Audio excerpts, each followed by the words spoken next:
kuri ir susikuri stiliuką. Man patinka prie suknelės keisti šukuosenas, prisiderinti akinius, prisiderinti auskarus, prisiderinti rankinę. Ir norėčiau šiek tiek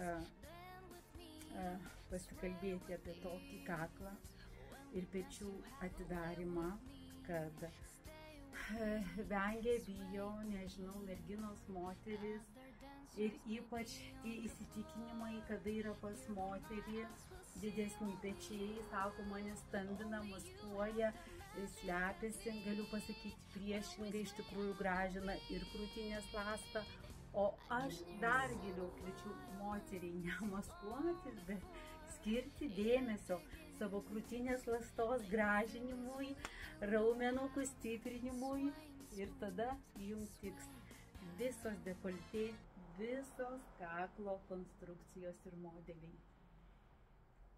Atsispaudimukų kiekvieną dieną. Mua.